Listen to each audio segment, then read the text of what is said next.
It's the bag work about of apartment 5B. You're now tuned into the Apartment 5B podcast, where we chop it up about hip-hop, R&B, sports, love and life. Hosted by Kill.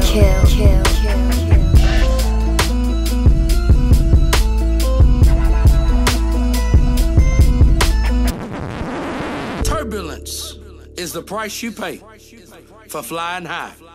Through all the hell and high water, you kept us. You brought us to this point, regardless of what we had to deal with, because you love us so much. Now bless each and every one of us. Keep all of us in your loving care. What's good, y'all? To the Apartment 5B podcast, hosted by your man Kill. I got my squad with me tonight. I got my brother Jace. What's going on, fam? What's going on, bro? What's going on, fellas? Everything's good. I got my man Tone from InnerTheDome.com. Dope site. Gotta check it out. What's going on, Tone? Appreciate it, bro. What's good, fellas? What's going on, Tone? Man, everything. We got the hometown dude, Rock Falcons. You already know what I'm talking about tonight. I got my man Vern in the building. What's good, fam? What's good, man? Just glad to be here finally, man. No doubt. So look, y'all know me. Let's get right into it. So last Sunday, I put a little statement out on IG. You know what I mean, on Twitter, where I said Cyhi the Prince was the dopest new lyricist that I've heard in the past 20 years. Mm-hmm. And everybody lost their mind. You know what I mean? In my opinion, niggas was acting like I said, Lil Perk dinosaur. Yeah. Dopest ever. Like, come on, y'all. Like, niggas was losing their mind. We was just talking early. Like, if somebody came out right now and said, yo, James Harden is the dopest player in the NBA for the past 10 years. You may not agree with that, but can you really get mad at that statement? Like, yo, this dude been running like neck and neck for MVP for the past 3 years and about to be up for it. Right. You know what I mean? You may not agree with it, but it was just like, yo, man, come on. So, and the funny thing is, I think maybe it was because of the shock value. Now, I didn't say it for shock value. I meant it, but I think when people hear things, they're just like, they're not thinking yet. Because I'm like, number one, let's not like act like lyricists just been falling off the damn trees like leaves. Like, we don't have that many lyricists like that over the past 20 years, you know? And number two, a couple of people got back at me the next day and was like, you know what? You might be onto something, Kill. Like, I ain't think about it like that, but like, you might be onto something. So tonight, I want to chop it up with my brothers, just talking about who y'all think is the dopest lyricist of the last 20 years, new lyricists, and then also, what is your criteria? Because for me, it's like, and me and Bern was talking about this earlier, you know, and I said this, I said, yo, there ain't never no right or wrong answers on my podcast. Like, this ain't the show where I'm here to tell you you wrong and you here to tell me I'm wrong. I'm just interested in to know why, because I think once we start to look at, and I don't think a lot of people know really what is their prerequisites to be a dopest or what's a good album. It's kind of like you just like somebody, you just, I like them. You know what I mean? Whereas I'm like, well, maybe if you tell me what your prerequisites are, they're different than mine, and I can get why you wouldn't think Cyhi's that. But let me just go into like kind of what No Dope on Sunday so dope to me. Number one, I'm 43, so I come from an era of vinyl and tape decks where you were constantly hitting that rewind button to be like, yo, what did he say? Like, yo, I know that nigga just ain't say that. Constantly hitting rewind. I love an album and a lyricist where I come back on the third and fourth and fifth listen and hear things I didn't hear the first time. You know what I mean? So that's dope. And then I think the other thing was the staying power of an album. Like, I want to listen to Cyhi every day. I don't have to listen to it. I want to listen to it. You know, I listen to it on my way to work. I listen to it at work. I come home, I'm on my beats and listen to it. So it's also that staying power in it. The thing I wanted to bring up is kind of like criteria, because for me, it's kind of like, me and Jace was talking about this earlier, and like, you know, most of us, we're either married or in a relationship or whatever like that. I've been married 17 years, been coaching couples for 10. There's been plenty of couples I've hung out with and coached where I'm just like, there ain't no way on earth I could be married to this.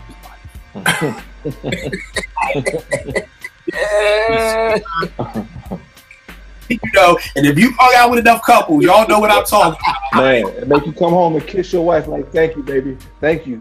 Like, and again, this is somebody wifed her, so she off the market, she good to go, but she just ain't good to go for me. You know? And I'll be shallow how in a second, be like, yo, she ain't cute enough. I ain't gonna hold you. Like, I'll be shallow how. But the dope thing is that she was dope for somebody. So that's what I mean by really no right and wrong answers, because a dope lyricist to me may not be the same makeup of what it has to be for y'all. So just basically wanted to hear what y'all thought about, Cyhi's album. We'll get into all that later. You say is the dopest lyricist of the new lyricist of the last 20 years. And just kind of like breaking down what your criteria would be if you have one, or what it is. So Tone, let's get started with you. What you think, bro? Oh man, so we talking about new right now, not early '97, but more. No. I'm saying, for me, I just took it 20 years because for me, this album, I haven't felt like this with an album since Jay's Reasonable Doubt. It's where I was constantly rewinding, constantly, oh snap, that's what he was saying, and the wordplay, the lyricism, just playing the album all the time. So from '97 to now, a new lyricist. From that time to now, who would you say does it for you and why? Okay, so obviously we have a few people. So right. I'm gonna start first actually with Big Pun. Okay. Capital Punishment came out in 1998. And when I first heard, backing up, I heard Pun on You Ain't a Killer on Soul in the Hole soundtrack. So then I was like, you know what? This is something special here. So I go to the record store and I get Capital Punishment, and I put the CD in, and that first track, Beware, come on. Mm-hmm. And that was the first time since I heard Biggie's Who Shot You, where the hair literally came up on my arms, man. I had never heard an intro like that. So Pun on Capital Punishment for me ushered in this last 20 years of, he was an amazing lyricist, and at the time was my favorite lyricist coming into the game in '98. So I'm gonna go back to Pun, and then it was really the flow, the detail, the shock value, the staying power. Now when I look back at the Capital Punishment, his lyrics and his flow still surpass the shit I hear now. And also, man, it was believable to me, man. So it was just a whole lot of the detail into the lyrics. I'm a writer, obviously. So I'm listening to every verse, every bar. And so Pun, I'm gonna start in '97, '98. I'm gonna start with Pun, and I'll get to some more recent MCs, but for me, Pun was that one over the last 20 years. All right, no doubt. Amazing. Jay, so who would you say is one of yours if you've got one, or if you've got more like Tone? What would you say is the dude who, for the past 20 years, you would give that title to?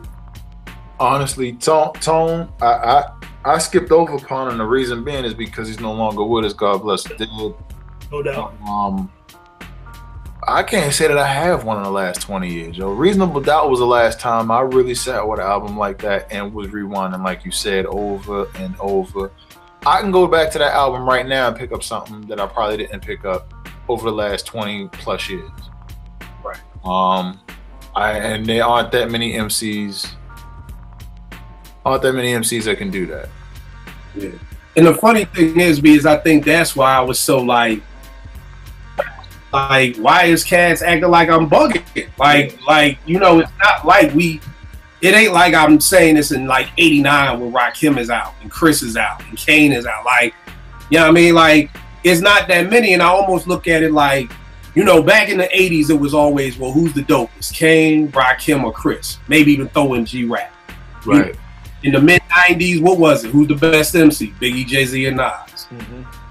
So when people are like, hitting me up, and it's so funny because, again, by me doing the marriage coaching, I'm always hearing women say niggas don't listen. Well, I felt that pain the other day, that niggas don't listen, because I'm like, number one, niggas is hitting me up on IG like, yo, this album came out. I'm like, my nigga, nobody said nothing about no album. I said lyricist. Like, niggas don't listen. Niggas like, you don't think Cole a lyricist?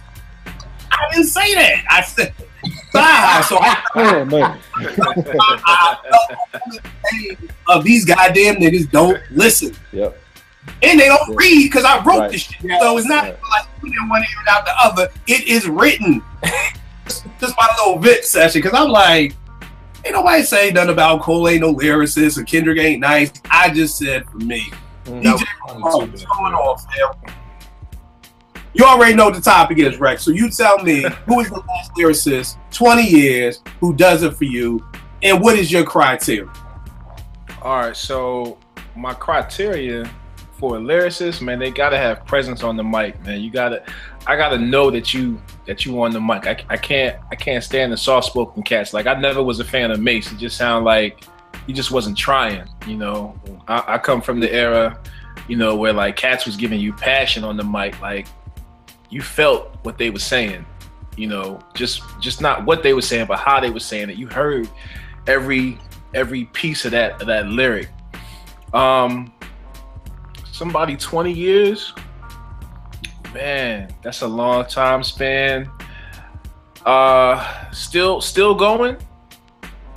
I mean, still going on. Just like I said, for me, after listening to No Dope on Sundays and really living this for 3 weeks, like I said earlier, I haven't had this experience, and I think that may be a good word for me. I haven't had this experience with the album since Doubt. You know what I mean? I mean, the wine factor. I mean, I hear something today that I didn't hear before. Like, you know, like I was talking earlier, I didn't even know how to, in my wife's car, I didn't even know how to hit the rewind button. Because you hadn't done it in so long. I didn't know how to hit the back. I never, you know what I mean? It's like, it's that bad that I've had this car for 3 years and I didn't even know the touch screen could do that.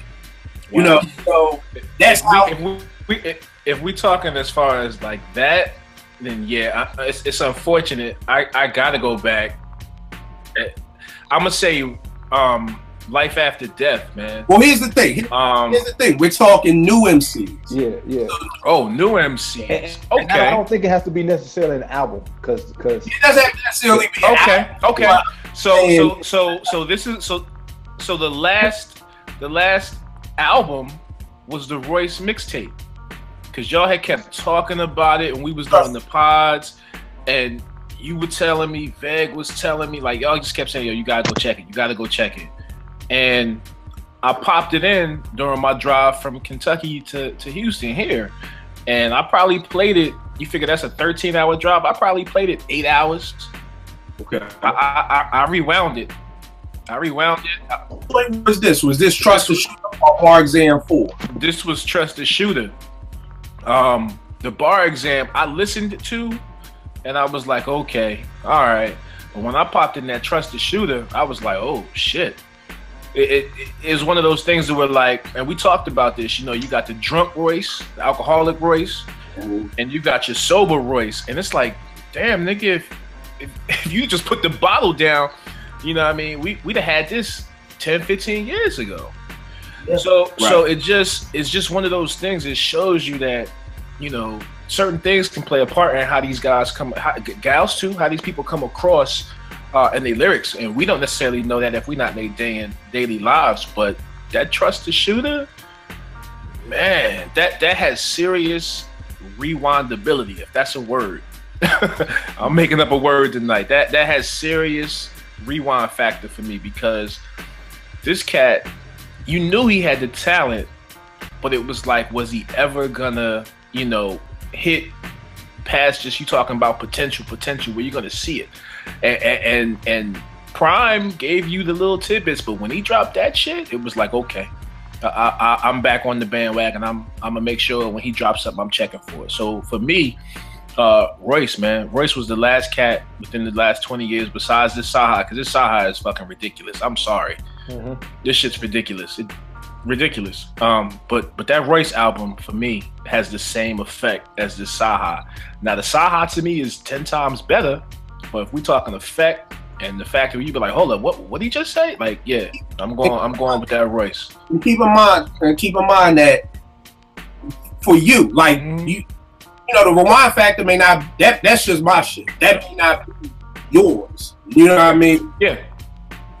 That's what I would say like that. But I'm with you on the voice, because prior to this, Trust the Shooter and also Bar Exam 4 had a huge rewind factor, but definitely. Yeah. I mean, the Rhapsody for me didn't even have a rewind factor. You know, I had to kind of, I love rap, trust and believe, but I kind of even had to take a step back and be like, all right, there's other things out here that I need to start, putting my ears to, because I haven't really played that rap album since the summertime. Yeah. It doesn't have the rewind factor for me.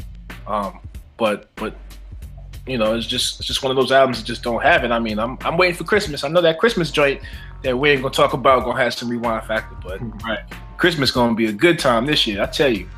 Yeah. And also, brother, I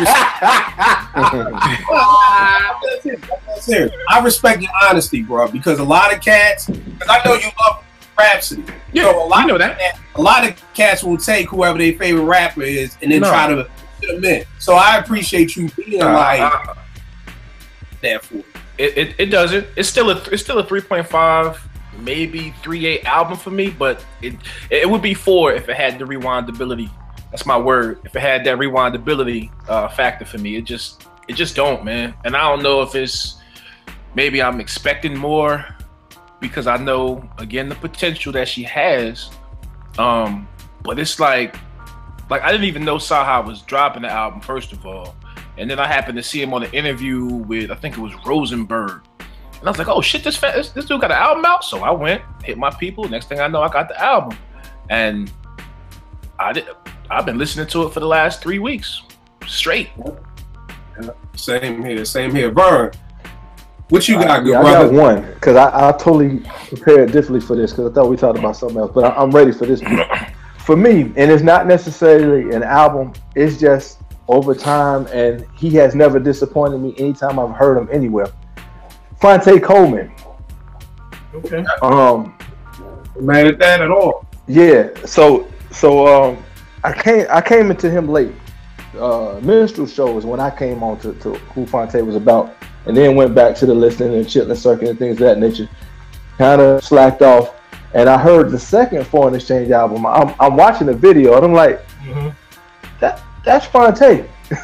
And so then that took me back to the first Foreign Exchange, and then from I was messing around and doing a project a couple of years ago with a cat who opened up for Little Brother, and he gave me a CD, like 100 joints on there. Man, Fonte, bro, he could bring it however you want it. And I guess we'll talk later, I guess, on what my criteria is, unless you want to jump into that now. No, you can jump into it now. Okay. For a lyricist, you must be technically proficient. You got to have flow. You got to have delivery, wordplay, slant rhymes. You got to make me, oh, snap, what did you just say? Versatility. You can battle. You can freestyle. You can do a story rap. You can write about a chick, however you want to bring it. Gotta have wit and intelligence for me. That beat just jamming. Nah, I need more than that. I need man, he said what? I'm doing research on some of his lyrics, that type of thing. I need that. And then I need relatability. I mean, respect to the cat slanging coke or bodying people or whatever. That's cool. And like, for instance, I never bought a Cameron or a Dipset album, but I respect what they did. That's just not my cup of tea. But Fonte, for me, bro, he brings all of those elements. And I've seen him go into the Lions Den with Elzai and Jay Chronicler and Pharaoh Munch and come back unscathed. You know what I mean? And then I've seen him on some smooth joint, singing or doing whatever, man. So for me, and I'll talk a little bit more later as we go into this, but Fonte, for me, the last 20 years, I would say that would be mine. And you're a real cool dude, too, man. I mean, he remind me of some cats I went to school with. He probably would drone you out. You know what I mean? Just every man. That's what I identify Fonte as, an every man. He ain't okay. I'll talk about some of his lyrics. He's relatable to me. Yeah, very dope MC, man. Yeah, no doubt. And I think the thing with Fonte is a lot of people don't mention him. I ain't mad at it. Something that like hit me probably a couple of years, having a million arguments on who's the best MC ever. I just got to a point where I said, you know what? If you say Nas, J, Big, Kane, Rakim, G, after a certain amount of if you name these 8 people, I ain't mad at you. Like, there's no need in even arguing this because we just go apples and oranges after a while. You know what I mean? All these MCs could deserve to be number one depending on your criteria. Right. Is one that I definitely can't be mad at the funny thing is, I'm a big movie buff. Like, I'm the type that'll sit there and watch a movie, and the way they did that, Fonte to me is like the Lorenz Tate of acting. And what I mean is like Lorenz Tate Renaissance could play. Yeah, Lorenz Tate could play the sucker dude in the Inkwell, trying to get. Good one. Yeah. You know what I mean? You got to turn around and flip it and be old dog in minutes. And not 1 minute did you like, oh, come on, that's that little nigga from the Inkwell. Yeah. You know what I mean? This turn around and flip from being old dog to being one of the smoothest motherfuckers ever. You know what I mean?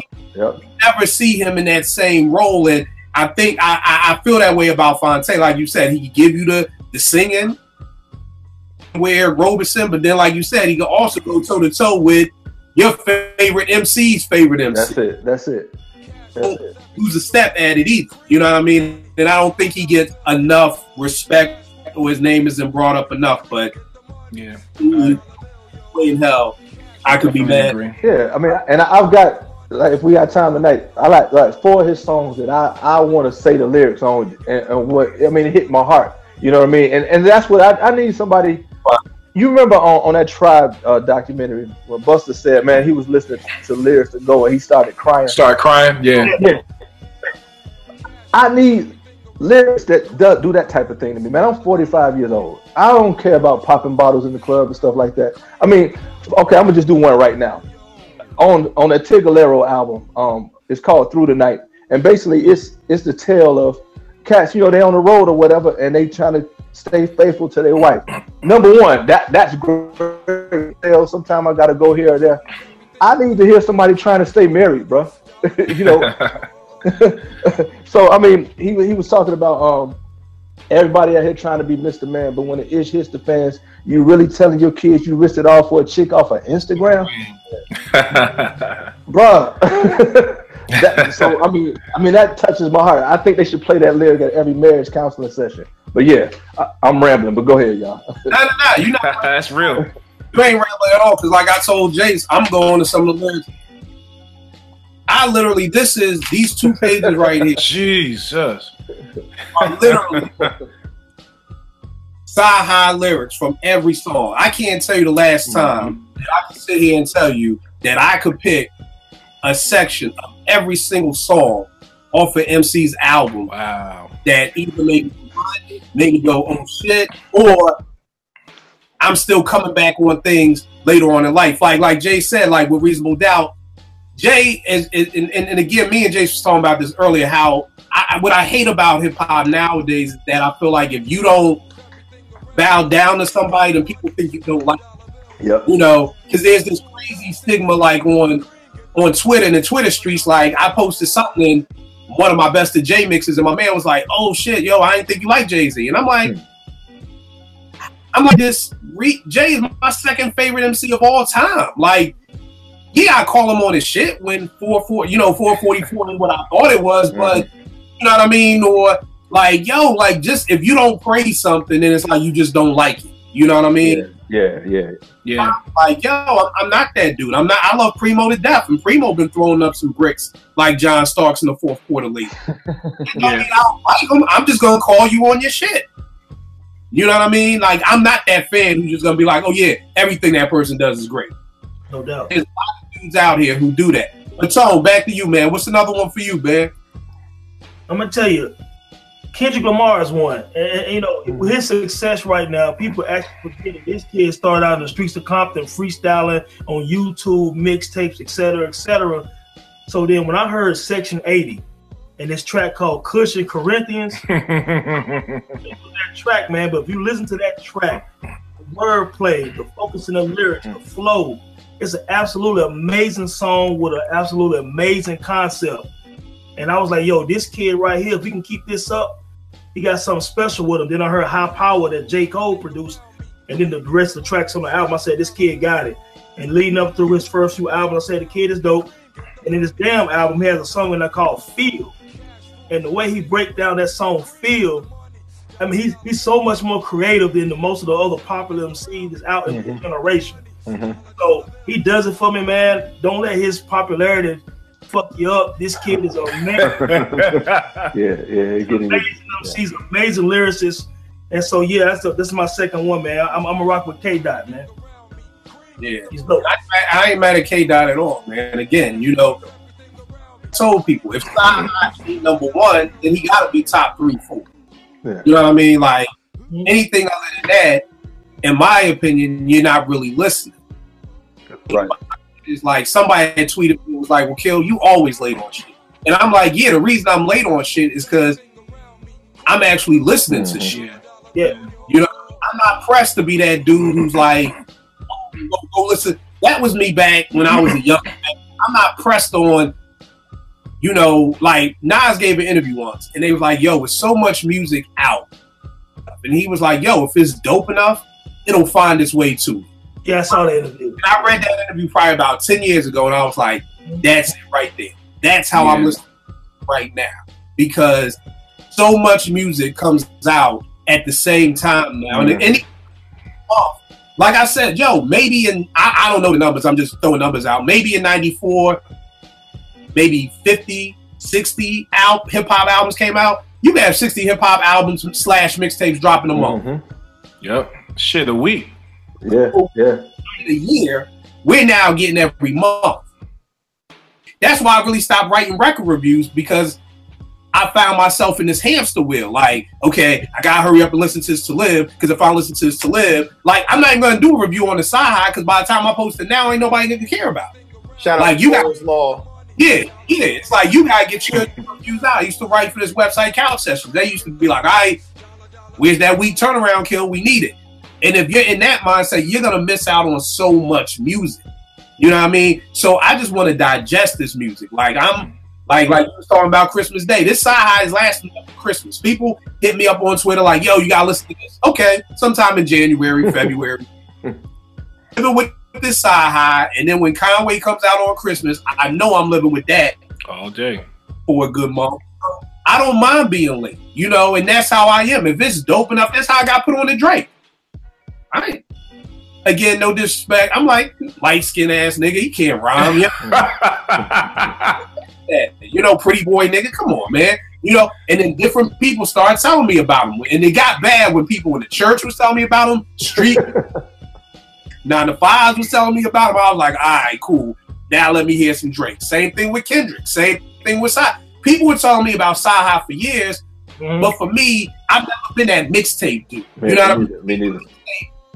It's like the Rucker. Like, that's like, yo, man, this nigga killed it at the Rucker. Yeah, but what you know what I mean? So when word got the air, like Cyhi got an album out, I'm like, okay, boom. Now I'm all in. Like, because anybody can spaz out on a mixtape. You know, it's almost like these basketball players with their highlight videos. Right. It's like their highlight. Right. Of course you're gonna look good in the highlight videos, but your whole game ain't up there. Because if you put your whole game up, that's when we see the flaws in it. You know what I mean? That's why I haven't heard Cyhi. So everybody there on Twitter like, Kill, you old, and like niggas like, you damn. The way I'm like, dog, you saying it like it's a bad thing. Yeah, I just got up on Conway and West Side Gun, and guess what? I got 14 mixtapes to live with. Because y'all was trying this good. You know what I mean? So that's it. So Jace, tell me this, man. What would be your criteria? I know you said nobody's really hit it for you, but what is your criteria for like being an incredible lyricist, or an album being an incredible lyrical album for you? So for a lyricist, I need rewindability. Thank you, Rec. I need vocab. I need you to be able to put a story together. I need you to be able to break something down. Take something that's really simple and make it complex. Or take something very complex and make it simple, right? I need similes, I need metaphors, I need analogies, I need entendres. So you have to read books. So you have to read books. Knowledge. Yeah. Damn, I need that. I need cadence. I need pocket. I need you to be able to bend words. I need you to be able to, that's all. This is off the top of my head as a lyricist, right? For a dope album, I need good content. I need a range of content. I need you to tell me a story, not the story. I need you to tell me your story. I need to believe you.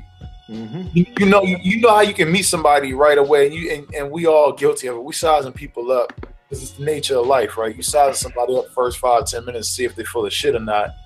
I mean, that's real. Otherwise, you wasting your time. Nah, right? You're real. You're absolutely right.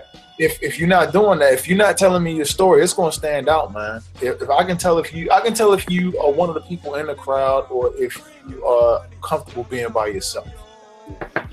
And I need that in an album, because you're getting my money and you're getting my time. Yeah. You can't get that. My family don't get both my time and my money all the time. I can't give it to you as a patron. Yeah, that's it for me right now off the top. Right. But I do want to caveat to what you said, Kill. There's nothing wrong with getting old. Youngins, be hopeful. Hope, pray that you live to age, man, because it is not promised. Man, a lot of people that have come and gone in my lifetime that I've grown up with that ain't here now, or here and ain't doing that well, man. So, be comfortable in that space. Be thankful that you got somebody who's giving you content while working a 9-to-5. With other things going on in his lifetime, there's nothing wrong with being a little late to the show. Most of the people that are early to the show are always there, and they ain't got nothing to talk about, like you already said. Anyway, I never went to every party growing up as a kid. Otherwise, you're just another nigga in the party. You go up to every party, who are you? You don't stand out. You just, you know what I'm saying? Yeah. So that's my soapbox. Yeah. Hey, that's real shit. Let me put my foot on your soapbox, dude, Jay. I can't speak for nobody else, but most of the cats that was Mr. All That in high school, they pretty much peaked then. The livest cats, the dopest cats, or whatever. I see them now, and they looking at me with envy. Not that I'm whatever, but yeah, man, longevity is where it's at. So yeah, call me old. Thank you. You already know, man. I definitely hold Philly's own Gilly the Kid said it one time on IG, man. He a funny dude. If you want some laughter in your life, follow him on IG, man. He's hilarious. But he said, he was like, out of me for not getting shot in my head when I was 21. He was like, standing on the block holding a pack. Like, no problem with it. One of my teens came in the other day who hadn't seen me in a while. She was like, yo, you look old with that beard, Mr. Kill. Like, what's up? I'm like, yo, what's up? Like, yo, that's good to get old. You know what I'm saying? Only one alternative to getting old. Remember that. Yep. Right. It's down. So I ain't trying to die. No time soon. Number 2 to get old. And then for me, it's just, being able, and my question is, do so many people even get to know the lyrics anymore? Oh. And what I know is not important. Lyrics are not important. Y'all went to a show. When's the last time y'all went to a show and actually sat there and rapped with the MC bar for bar? If you really feeling the MC, and not only that, can you look to your right or to your left and see other people rocking? I went to last show prior to the one I went to last week. Shout out Rhapsody. Was an EPMD concert, and it was a bunch of young boys in there, and the old heads knew the lyrics. Young boys were there because it was the hot spot. It was the white space. Shout out to Hove, right? Yeah. They didn't know. So Sermon looking at these young boys like, yo, you can see it on his face. He rapping, but you can see it on his face like, yo, y'all don't even know what's going on here. Yep. Everybody 35 and older rocking with it. Yep. Yep. The crazy thing is, like, that was the thing in our era, like, growing up on my block, it was like you wanted to be able to rhyme the whole paid in full album. Yes, sir. You had to. Times I had to rewind "Ain't No Half Stepping" just to be able to do the BIGDDYKAN. Like you had to, like he did. You know what I mean? And because we run through music so quick now, it's like, can you even rap along with? Can you rap along with some of these cold albums? That's a good point. No, it's like a couple of bars. This rap along. Do you even know the name of the song? Let me play number 4. And that happens a lot. They come to me in the booth, they want to hear a song, and they're like, "Yeah, it's on this album. It's song number 2." Nah, nigga, I need to know the name of the song. My Serato is not set up in fucking numbers. I need to know the names of the goddamn songs. Right. I hate that shit. But it's funny that you said that, Jace. The last time I went to this show that was like that was Joe Budden. This was back in maybe 2005, maybe 2006, 7. Nah, 2009. I'm bugging. And I wasn't even a Joe dude back then. The dudes I went with were big Joe Buttons fans. And I was like, "The Pump It Up, nigga." And they was like, "I never heard that." I don't give a fuck about it. That dude whack, man. They was like, "Yo, the mood music." And I was like, "Man, whatever." Sound like me. This was the first time in my life that I ever felt left out of a hip hop event. Them Joe Budden fans knew every single word. The dudes that I came with from New York went home hoarse. Damn. These dudes didn't have a voice at the end of the night. And I went home at 3 in the morning and I downloaded every Joe Budden Move music because I was like, yo, I'm obviously missing something. Because I can't tell you the last time I went to any type of show and somebody left hoarse, let alone Joe Budden. That's what became, which got me into really listening to Joe Budden's lyrics. But that's what I mean when you speed through music so that you can tweet about it and so you don't really give it that much time to live. Tone, what's another one of your? No, you know what, Bird? Give me another one of them Fonte rhymes that speak to you, man. All right, man. Okay, so we all know Touré is a beast, barbarian. Mm-hmm. But brother, Fonte got on the album and wiped his muddy boots on his white carpet, man.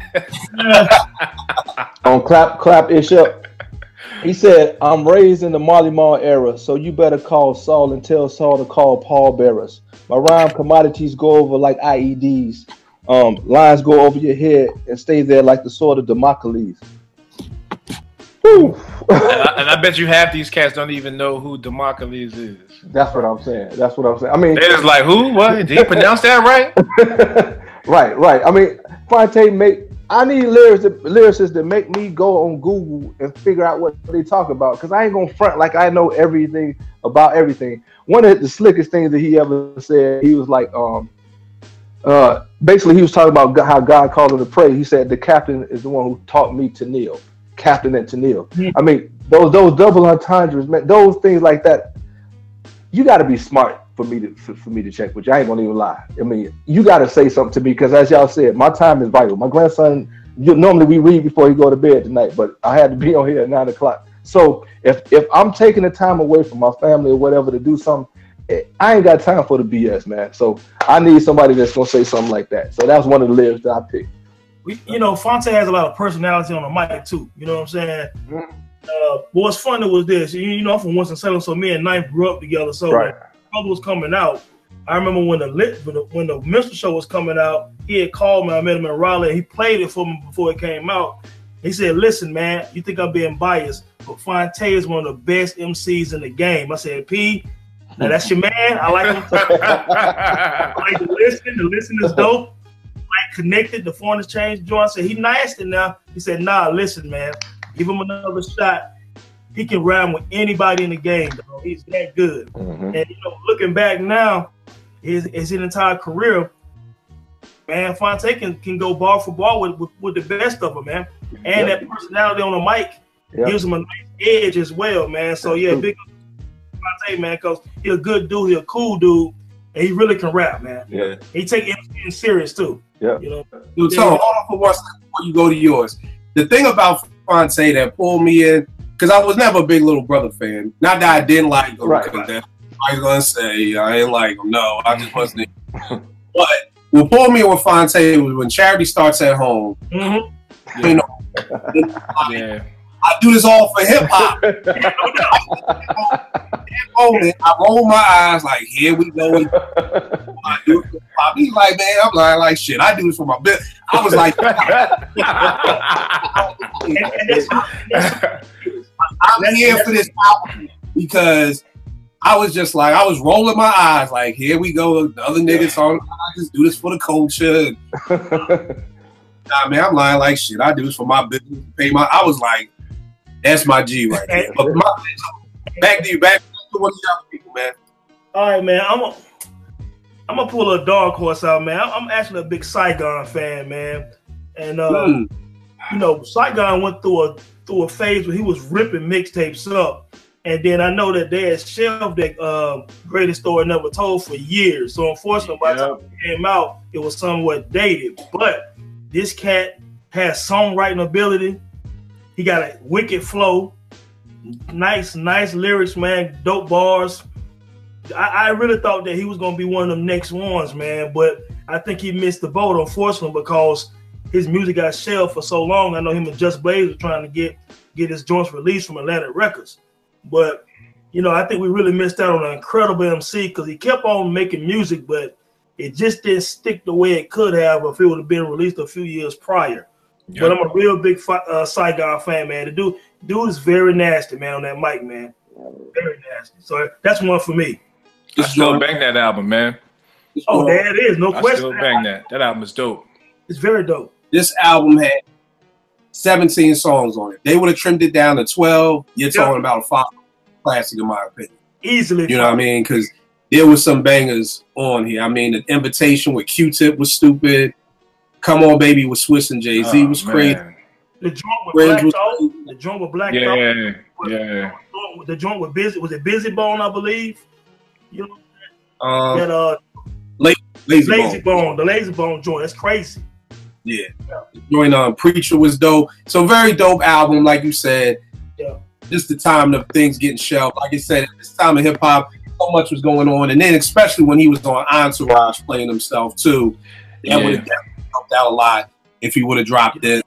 I want to say maybe early 2000s because I remember it being New York was so big on Saigon and Pat Poops. Like these two were gonna be the savior of New York hip hop. You know what I'm saying? And now Pat Poops is on Love and Hip Hop, and I don't know.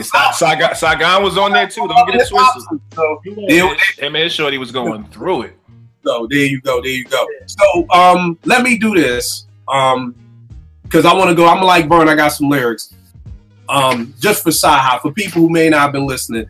The first song, this dude says, "Varsity into sports, my reputation preceded me, but the Trump Pac-10 collegiately. Big 12 gauge to whack a nigga in the SEC." Now that's his second.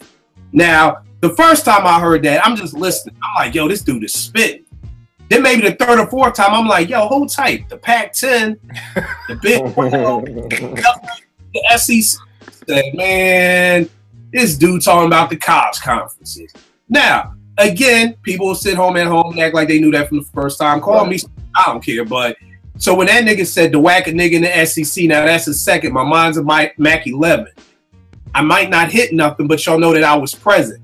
See me in a bear in the woods and help the bear then. My life is Leonardo in the Revenant. Listening to lead playing, I ain't talking Zeppelin. Boston George before we got the blow. I'm out here Johnny Deppin. The only thing that I found on me is a weapon. Now, for the people, like I said, I'm a big movie dude. Jeez. Boston George was Johnny Depp's character in the movie. George Young. So saying Boston George before we got the blow, I'm out here Johnny Deppin. You know what I mean? People see me in a bear in the woods and help the bear then. My life is Leonardo in the Revenant. When Leo got raped by the bear or whatever, I think the bear raped him, I don't know.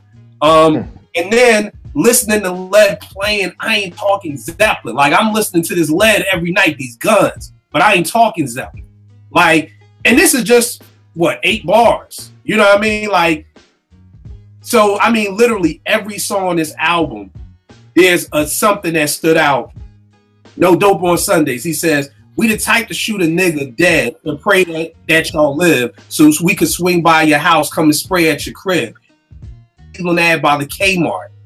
I brought them bags to the hood, made them slang our shit.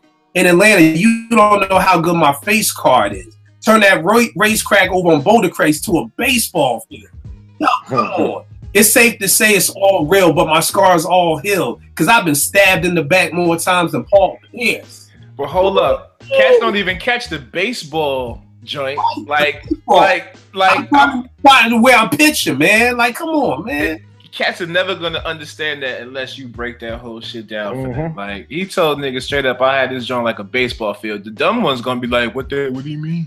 You know what, man? When I heard that Black History Project, I said, after hearing that, I'm not even surprised how dope and incredible this new album is, because that Black History Project, man, that Sadell Young song, the title track, Sadell Young, incredible, man. Then he dropped the track a couple of months ago, I'm a Legend or something like that.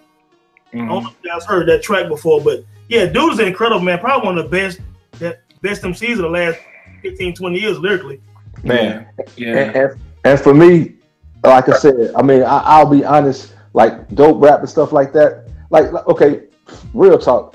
I respect Big, Nas, all those cats that came in that era, but that was a point in my life that I know they were dope, but I wasn't really buying no dope rap albums and all that kind of stuff.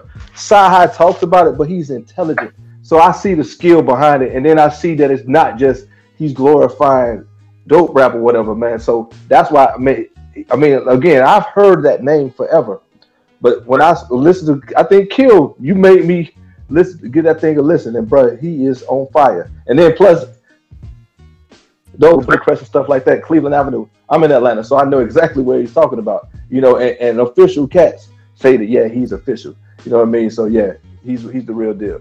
Yeah, I mean, I got Joe. I'm gonna get one more, and then we're gonna go back to Vern because I want to hear some more. But off of Get Money, this nigga said, I'm from the home of the Georgia Peach, where you had to call Meech if you wanted to get those keys.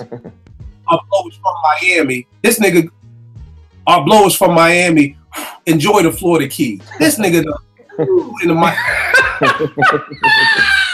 Now, here's the thing. For somebody sitting at home listening, they like, okay, the nigga blew Kill. But here's the thing. I didn't expect the nigga to blow. Okay? I didn't expect it. It's like an old man at the basketball court and you get crossed up. Like, I didn't expect him to do that. Like, no. And me and Jace was talking about this once, one of our congregation times in the studio, and I was saying one of the things that's missing in lyricism to me is the way you set songs off. You know what I mean? It was a certain talent of, you know, J. Woo, you want to front what? Jump up. Or Prodigy. Prodigy was great at starting tracks off. I break bread. You know what I mean? Yeah, I break bread. Right. You know what I mean? Bucktown. I walk around town with the pound strap down on my side. No front. No fronting just in case I gotta smoke something. You know what I mean? So I don't get that. So when this dude is setting the rhyme off with, I'm from the home of the Georgia Peach, where you had to call Meech if you wanted to order keys or blowers from Miami. Enjoy the floor. Like, oh man, I go on and on some more. But Bert, it's more about Fonte, man. All right, Dancing in the Rain. Flow so addictive, it's habit forming. Flow hair raising, it's like rabbit forming. Peter Cottontail rapping over beats and rocking acapella since the days of Acanel. That's one. Yeah. And the stuff about that Dancing in the Rain, it's like that's setting the album off. So it's just getting you, ready. You know, and he ended the album perfect as well with that Who Loves You More. Yeah. You know what I'm saying? Like, Dancing in the Rain, he ended with Who Loves You More. It was just a great project, man, from start to finish. But I like the way he ended that album, man, because it was an honest joint. That Who Loves You More is like his life story. See, again, Fonte is the everyman. He talking about, I mean, he got the song, man, you know, ain't nothing, Fonte, go home, man, go home. Ain't nothing open but Waffle Houses and legs. You know what I'm saying? That's real talk, man. Yeah. The thing I always say Fonte to me is he makes a dope contemporary hip hop. You know what I mean? Growing up in Philly in the 80s, you had WDAS, which was the adult contemporary station, and you had Power 99. And Power 99 played all the hip hop and Jodeci, and WDAS, that's what my parents listened to, and Anita Baker and Luther and Freddie. And that's what we don't have in hip hop. We don't have adult contemporary hip hop where you have somebody who's talking your language, like Vern said, I'm trying to stay committed, and all I can listen to is let's get these hoes. You know what I mean? To be like, yo, like you said, nigga, go home. Like,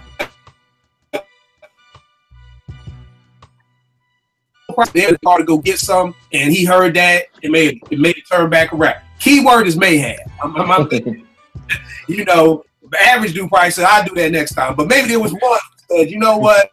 Nah, Fonte, right. I need to take my butt back home. You know, and Vern, you was dead on with that. And are you really going to tell your kids you threw this all the way for that chick on IG?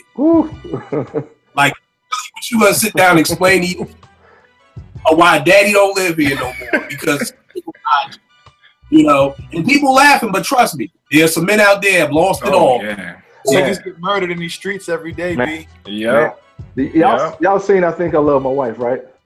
Yeah. You remember? I used that movie when I coach couples on where you went wrong. This is, and I always tell people that first time when he was in the joint with his wife, and she had the Queen Latifah panties, and old girl came by with the thongs. have right then been like, I'm sorry, what were the panties you wanted me to wear? And that movie would have ended. But she didn't. He was playing with his kid, and he wrapped his tie around his head. And then when he was about to get busy with man, y'all know who I'm talking about. What is yeah, we know you're talking about. Yeah. You ain't got to say it. We know. And he wrapped the tie. Full disclosure here, man. When I used to like go on road trips with my job, I would take a picture of my family and put that sucker on the nightstand because I need to I don't care how strong you think you are. I mean, Fonte talked about that. He said our grandparents, people talk about the relationship that our grandparents had. You know, you only as strong as your opportunities. You know what I mean? So, bruh, that stuff is real, man. And I'm harping on that, but that's big. Because you know what? In hip-hop and life and music, everybody talk about beating down, you know, and screwing and doing all that stuff, man. But we need more people talk about trying to keep your family together. That's dope. That's gangster. You know, so.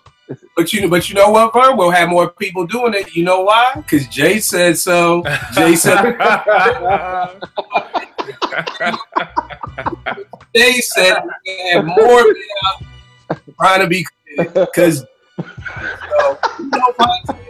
Leave Jig alone, man. Who cares about Fonte? All these they're about Jay-Z. So better credit and niggas will be committed to their wives. We all have to thank for saving niggas. So thank you, Jay. We appreciate you. Up to this joint tricked me. Now, moving around. The thing I love about Cyhi on this joint too is his flow is constantly changing. You know, he'll make his voice go up or pitch it. He said, damn, y'all should have told me since 15 I was plugged with the tree. Before y'all knew Meech, I was up in the D, somewhere on Finkel with drugs in the Jeep. You don't know how I feel when your cousin of blood and you can't call him cousin because you bossing the G. Your homie's a crip and you stuck in between. Either you rob or you fuck with them keys. I told my label just sign my release. I go back to the block. It ain't nothing to me. Like, yo, man, yo.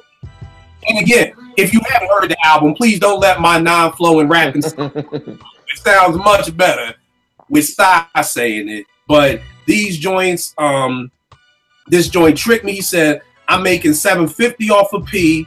I'm on the phone with Mr. Kraft, so I'm busy talking cheese. I don't fuck with why I'm eating strictly off the weed because I know these folks trying to strip me off these streets. So I just had to switch my license up. Brother, I knew the drought was coming, so I switched my prices up. Why I lit my Breitling up. Why you niggas mad? Sammy Sosa, lighten up. Like, come on, man. Like, yo, Sammy Sosa, and he does it with such ease.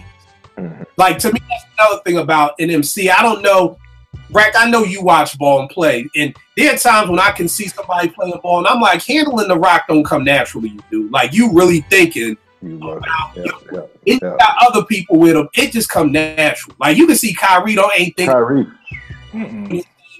No. And Magic. You know what I mean? Yep. And one time there's this cat out of Brooklyn, Ed Booger Smith. This is bad. Ooh, taking it back.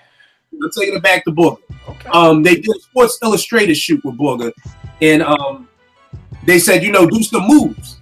And he said, I can't. And they was like, but why? He was like, I can only do what I do when somebody's defending me. Like, I can't sit here and pose for the camera and do this. Like, game, and I just feel like with Cyhi, when he's rapping, it's just there. Like, it's with ease. You know what I mean? And it's funny because I want to bring this point up before I forget it. Me and my teens, I take one of my teenagers home every night. So every other night we trade off. When I play something for him, he plays something for me. He's playing something for me tonight, and this was just horrible. It was whack. It was I was like, yo, he's like going like hard, and I'm like, listen, and I'm rapping like him, and he looking at me like amazed, like, yo, I ain't know you can rap, Mr. Go. I'm like, I fucking can't. Like, that's the problem. Like, I can't rap. Okay.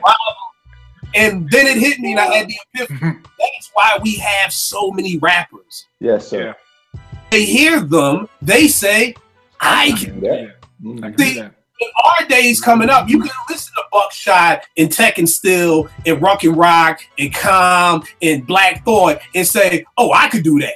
You know what I mean? But because if you thought you could, you would have been a rapper. And that hit me tonight of why we have so many whack MCs. When you hear these whack rappers, these kids are like, I could do that. And if enough of them say I could do it, dog, I wish I could have took a video of his face like Mr. Kill. I known you all these years. You ain't never told me you could spit. I'm like, I can't. That's the problem. Wow. But you think I'm nice. That's the problem. So, don't be rants all night. Thanks again, Jay, for making sure Barry men stay committed. Got my ring on tonight because of Jay. So, you know, RC in the building, baby. Jesus. Real quick, kid. So, what was you gonna say, bro? Just real quick, since we talking about Cyhi real quick. Remember on So Appalled, I was looking at my phone just now. Here's the problem. I'm sorry to interrupt you. I've never heard anything from Cyhi but no dope on Sundays. Trust me, I can't wait. Yeah, because people are always telling me about it, but like I said earlier, I don't like listening to mixtapes when people tell me about a new rapper. I want to hear your album. You know, so I haven't heard anything from Cyhi but this. So the statement I made was made strictly Sundays. I can't wait to go back and listen to everything because everybody. You in for a treat, man. Go back to that Black History Project. But my point was real quick, way back on that My Dark Twisted Fantasy on So Appalled. You know, he's on that track with Pusha T and Jay-Z and everybody on there.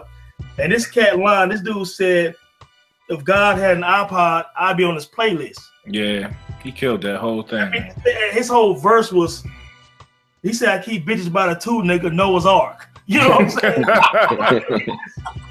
I mean, the dude's an absolute monster. He's a maniac on the mic, man. Yo, man, I'm sorry. Put it up because that's 2010. You feel me? So he's been around in the gutter for a while working with Kanye. But I mean, the dude is an absolute monster on the mic, man. I appreciate his craft, man. Yeah. Tony, you got any more people, or was that your list? Well, man, I'm gonna tell you, you know, a couple of months ago, I wrote a blog on a website about Jay Electronica because I called him the Lynn Bias of hip hop. And what you got yeah, right. Lynn Bias. Yeah. What I mean by that is, no disrespect to Lynn Bias, man. Rest in peace, Bias. That's a dope. Yeah. But my point was, Lynn Bias never got a chance because of his early death to reach his potential, right? And to really show that he probably was just as good as Michael Jordan. Well, when I first heard Jay Electronica, I actually thought that this dude is about as good as I've heard any other person rap. Like, it's just rapping. He can rap. But man, it's like he killed his own career. He sabotaged his own thing. Like, you know, it's like death to his career, man. You know what I'm saying? And like, we never got a chance to see what he could be. When I heard Exhibit A, C, and you know, he had this joint called A Prayer for Michael Vick and T.I. You know what I'm saying? A couple of the joints he did, man. Like, I was amazed by him, dude. You know what I'm saying? And it just never kicked off, man. I think that to a degree, he was kind of scared of his own success. It's like Dr. Dre was gonna release the Detox, and it's like, well, you know what? I'm gonna punk out and shit and do this Compton album where the expectation is a lot lower because Detox I can't reach that. Yeah. You know, people expect Electronica to drop Ready to Die. You know what I'm saying? Or some shit to Please Them Without, or some shit like that. And I don't think he delivered it. But you know what's crazy, man? I don't know if y'all saw the Just Blaze. He did like a set where he was playing shit for like Hot 97 on one of the stations, and he got to a point during the set he was like, you know what, fuck it, I'm about to just play some Jay Electronica shit. He played, I think, 2 or 3 unreleased joints that was, if not as good, better than Exhibit A and C. And I'm like you, like when I heard that Jay Electronica, I was like, okay. I went and actually grabbed this cat's whole discography, and I still have it. It's like 25 albums worth of shit.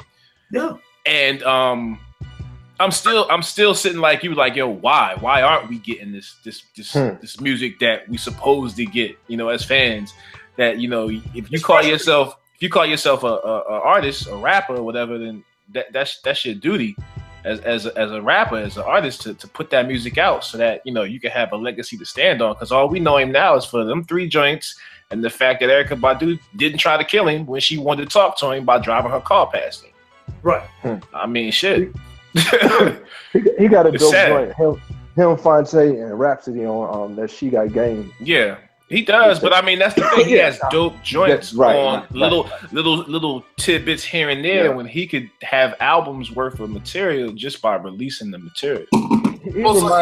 question that it raises too, man. Is he doing it for us, or is he doing it for the art? Yo, there's difference between doing it for culture, doing it for art. Yo, you don't have because when you combine music with business, then it is business. The music business is different from making music. You're absolutely right.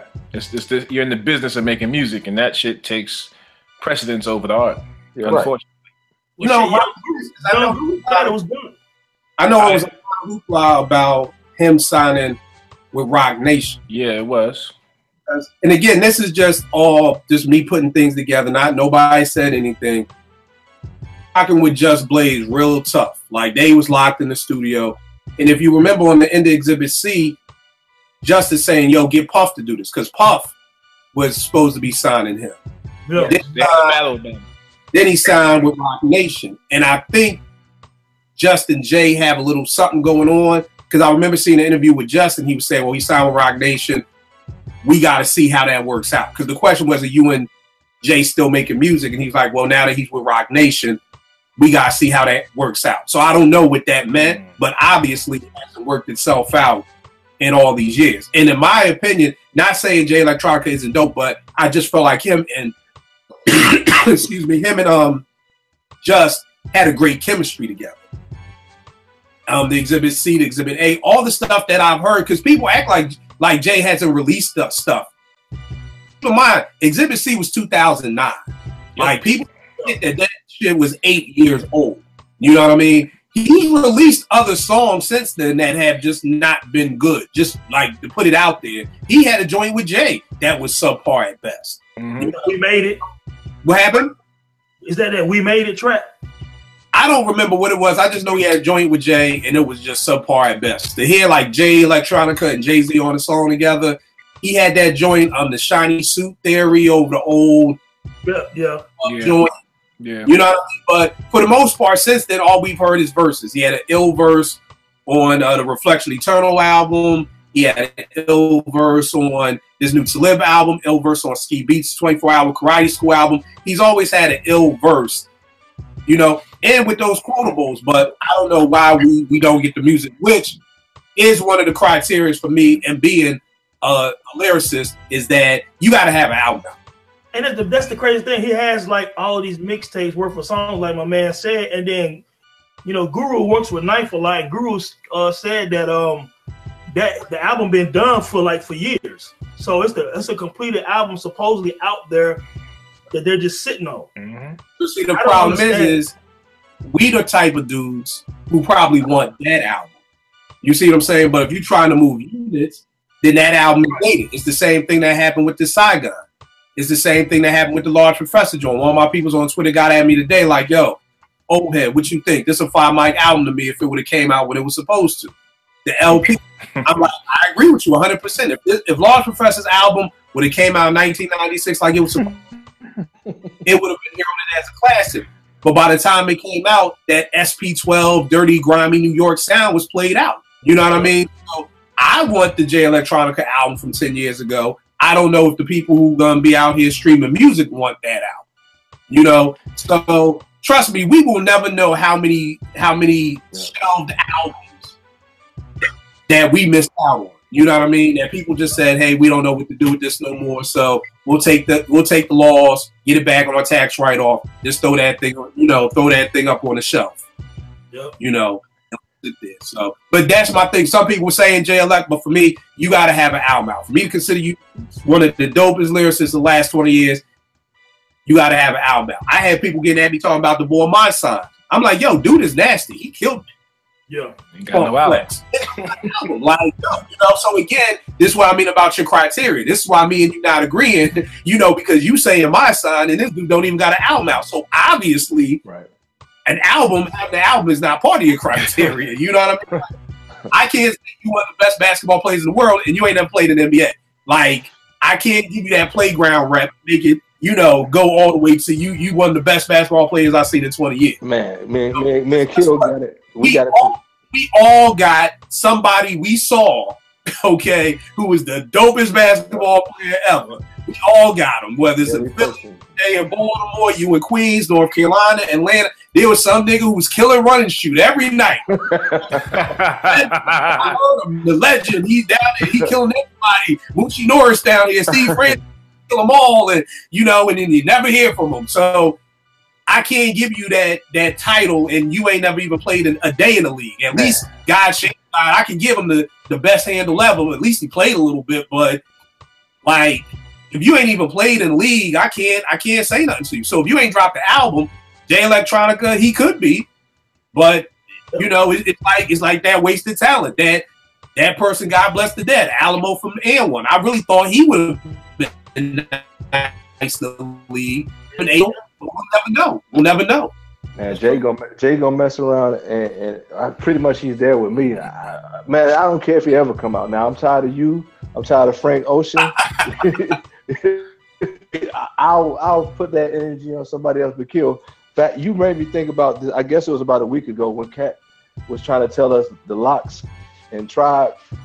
We were talking about right. Yeah. So he was like, "So you telling me that Q-Tip is better than what did he say?" Hold on. Okay. Let's set the table. Sure. First, I forgot what it was. I think it was my March Madness bracket when. Yeah, that's what it was. That's what it was. And somebody said the Locks came out on top out of all the groups. Again, to me, it's never no right or wrong answers. I disagree with you, but that's who you are. And there you go, Vern. So now that was so he was like, so you telling me? I was like, man, are you serious? He said, you telling me that Q-Tip is better than Jada and Fife is better than whoever he said? I said, what I'm telling you is, it's a universally accepted fact that a Tribe Called Quest is top 5 in everybody's category, and the Locks, as good as they are, should never be mentioned in the same breath. So stop with the foolishness. And then Kill came with, he was like, but what about blah, blah, blah, blah. Kill was like, man, it's like Cat and one and somebody else doing it in the league. So let's get this criteria, like you said, Kill, in order. And it's not a diss. I said, as good as the Locks are, don't ever fix your mouth to put them in the same breath with a Tribe Called Quest as far as legacy goes. Really? That's great. Yeah. And I think the thing again for me is just different criteria, because you're right. Jadakiss is a doper MC than Tip, and Styles is a doper MC than Fife, but they don't make doper music. And to me, there's a difference. You know what I mean? You can sit back and say that Detroit Pistons team that beat that Lakers team with Peyton and Malone and Shaq and all them, the Lakers had a better team, but who won the chip that year? So when it comes to making music, it's not always about who's the nastiest MC. You know what I'm saying? And anything like that. So, that's how I look at it. The most athletic team doesn't always win. You know what I mean? Man, I used to see AAU. I had to go back and start getting our Olympic team on point when we stopped winning the gold for a minute. You know what I mean? Bruh, I used to see in AAU, man, with athletic teams from the South, we'll go up Chicago playing these tournaments. Oh, look at them girls. Them white girls will backdoor you to death and jay you up. You just think you just going to run up and down the floor on them? Nah, it takes more than just that. So it takes more than just bars. But, man, you have to craft an album together. Yeah. And one thing. Would you say so? So that brings me to a question then, when you was talking about the Locks versus, like, let's say Q-Tip.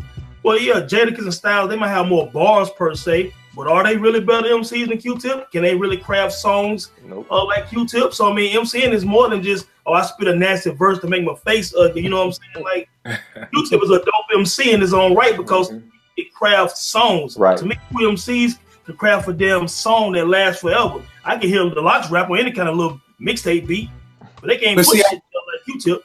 But that's where it goes back to what your criteria is. Yeah. My man who said this, if his criteria is, I don't care nothing about songs, I'm that nigga on 125th Street, right, and I just care about who rips. See, once I understand your criteria, you really don't need to debate, because if that's your criteria, then I totally get why you pick the Locks over Tribe Called Quest. Right. So that's why I had to learn criteria, because it cuts the arguments down to almost nothing. That's true. It's like what you looking for in a partner. What female are you? I'm not messing with no more light-skinned chicks ever again in my life. And they look good. They look good. Right. I'm not messing with none of them no more. Right. Exactly. So once I understand your criteria, then I don't have to be like, that's why nobody can ever be like on Twitter talking about, man, Kill be dissing or no, I'll never say nothing negative. Because if that's your criteria, I can't, then I get it. Like, I get why you say are better than Tribe. My criteria is I'm talking about albums. I'm talking about everything to me is like sports. I'm talking about your whole season. I'm talking about your career. Like, I know nobody wants anybody on their team who's not a consistent player. You want to be able to know what I'm getting out of this person every day when I put you on the floor. You don't want somebody to give you 24 and 8 one night, next night give you 4 and 2, 5 turnover. You want to know what to be expected, and that's what you have from Tribe. With the Locks, I never know what to expect. Are the choruses going to be good? I know they're going to bar me to death, but are they going to make good songs? And that's why I don't really deal with mixtapes too much, because the Locks are the king of mixtapes, which is cool. But it's just not trophy chick that can't cook. Sorry, guys. I like it too. Having a good team or program. Nick Saban has a program. Yeah. Plug and play. Bill Belichick has a program. Right. You might have a fly by night team here and there, but every year they're gonna be in the mix. Right. No doubt.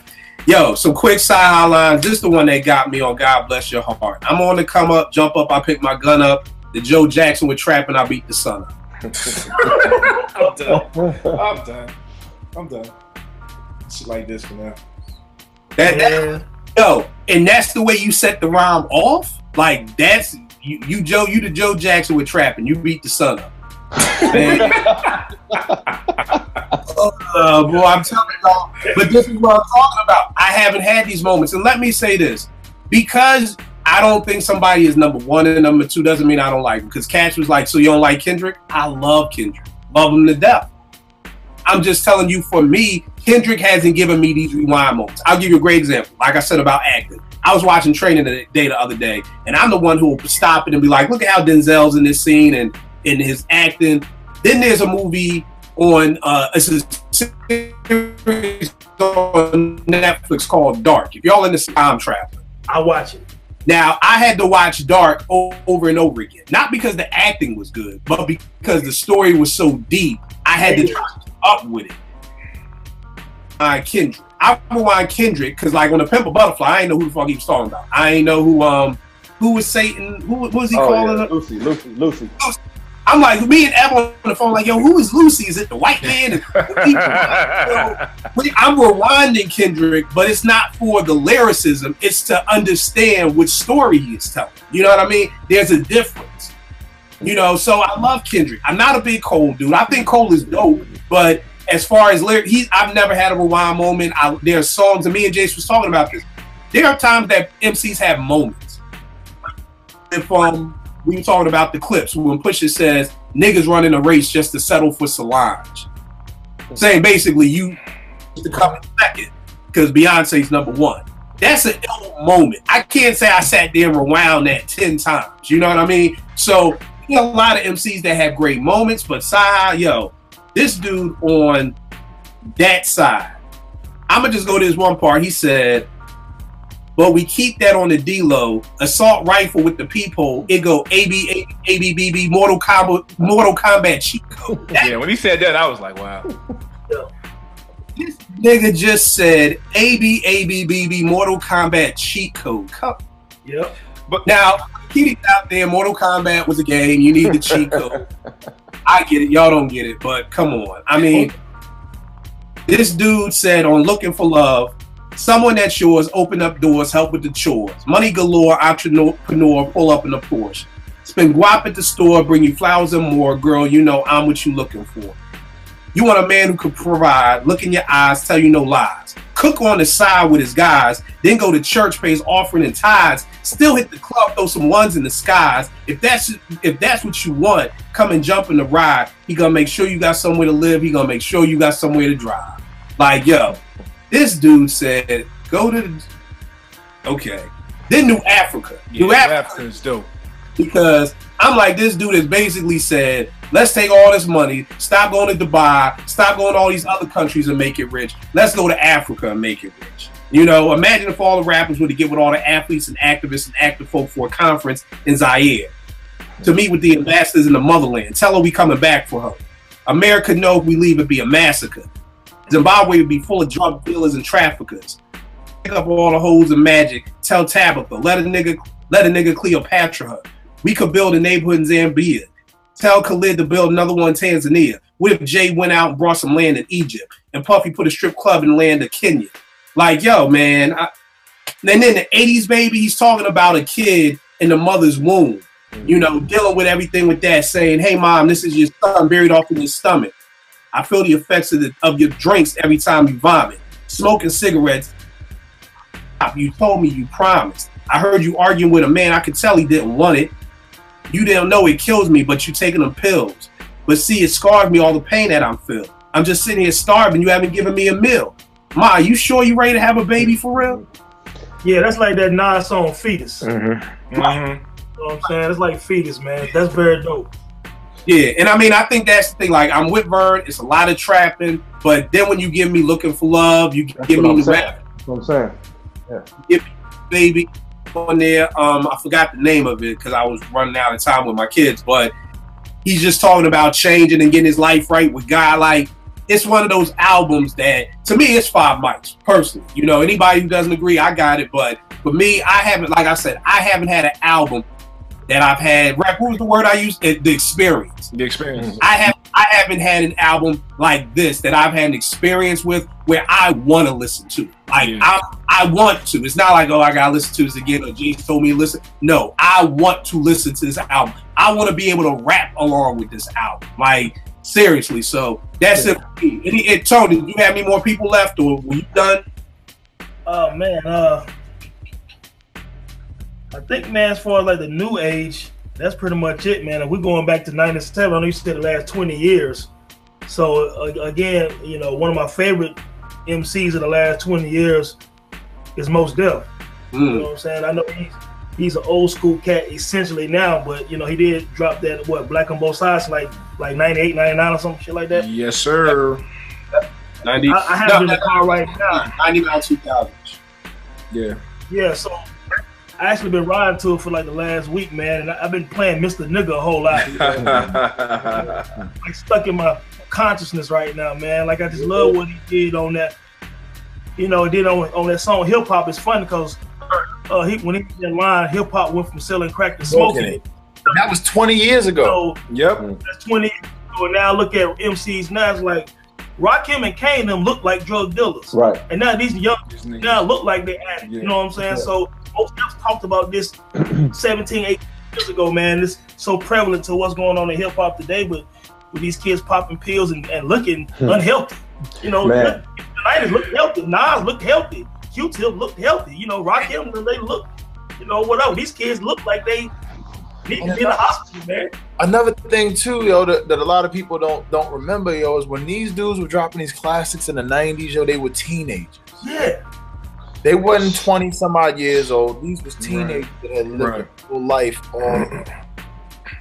Man, and the thing about most, pretty much anything I've ever heard him on with somebody else, he did his thing on it. You know, you know, the Dayline and all those type of things. What was I gonna say? You made me think about special ed when you talked about the age. You know, because a lot of times we make excuses for man, they're young, blah blah blah. Man, special ed was 16, 17 years old. There's no excuse for age, man. No.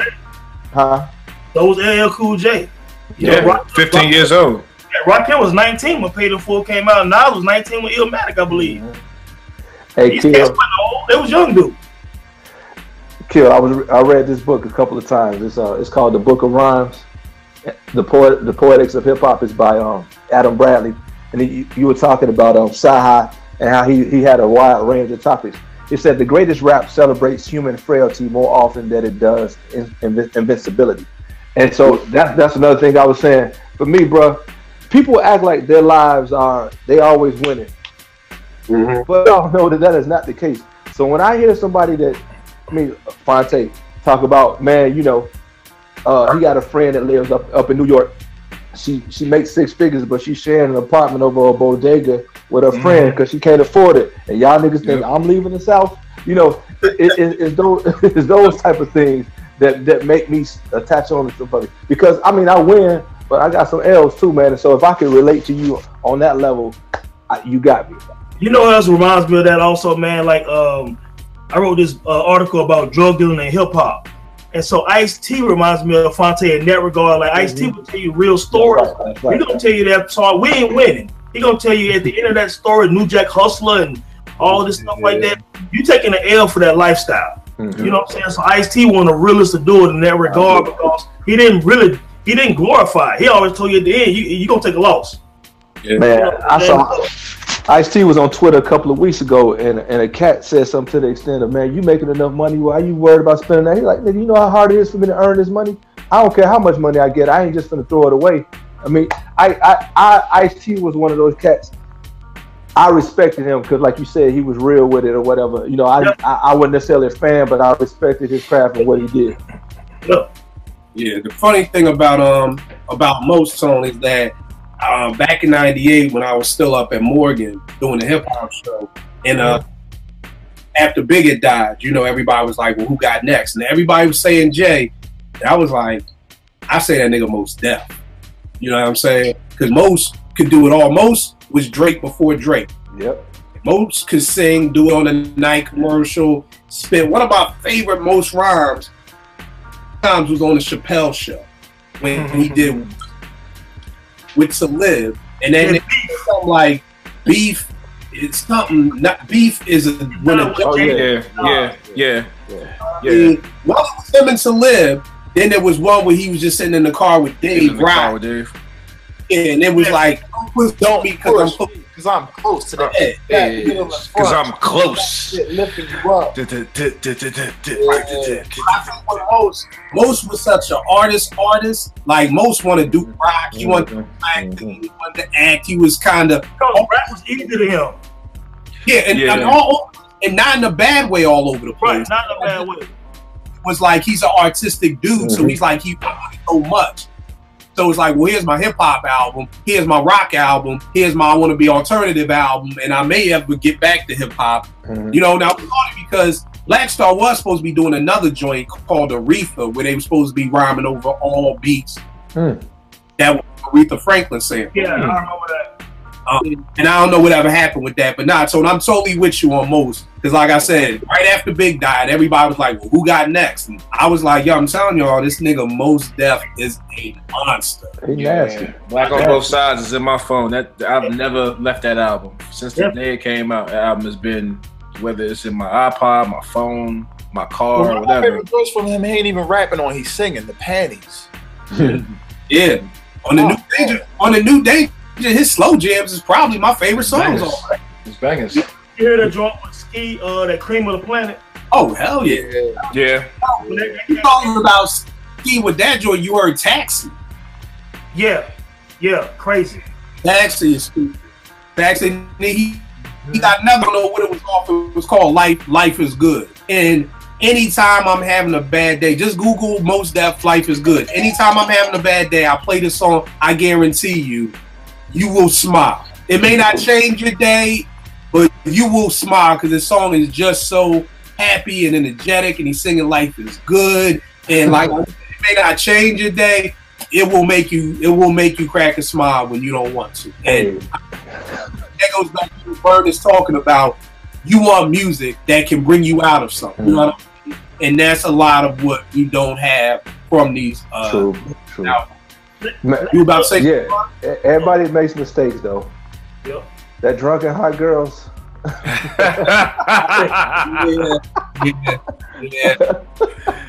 Yeah. Hey, I mean, maybe he was drunk.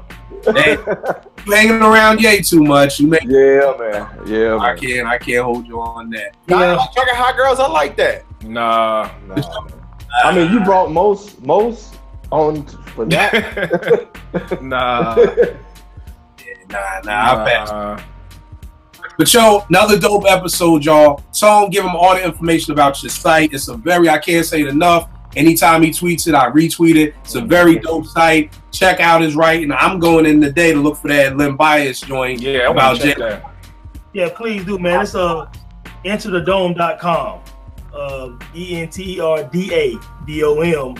And getting some good traction, man. I'm really enjoying it right now, man. I actually just did one on, ironic enough, The Legend of Drake and then The Legend of Knife Wonder. So y'all gotta check those out. Those are the two newest ones, but a lot of good stuff on the blogs and the message board, man. You guys check it out, and I hope you like it, man.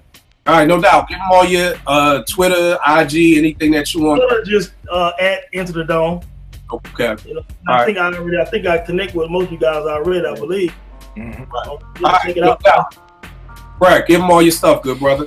Oh man, so there's a new episode up on my SoundCloud page of the foundation. Veg is not here, so I'm gonna say this for Veg, so you can follow me at JREC1 on SoundCloud. My Twitter is at DJREC1, and my Instagram is WorldwideRec1. Jay, DJ on Twitter. What's up? Yeah, DJ Rec1. Yep. Okay. Yep. I think I'm already following you. I think you already follow me on there. I think so. Yeah. All right, Jace, give them all your stuff, good brother. Yeah, man. I think it's at JERIKTYLER on Twitter and at JTyler0801 on IG. All right, no doubt. Vern? VE Chandler 10 on Instagram and V Chandler 10 on Twitter. All right. You already know this with me, Kill889 on Twitter, IG. We'll make beats for food. As always, a dope show, man. Appreciate the hell out of y'all, man. Good, brother. Speak.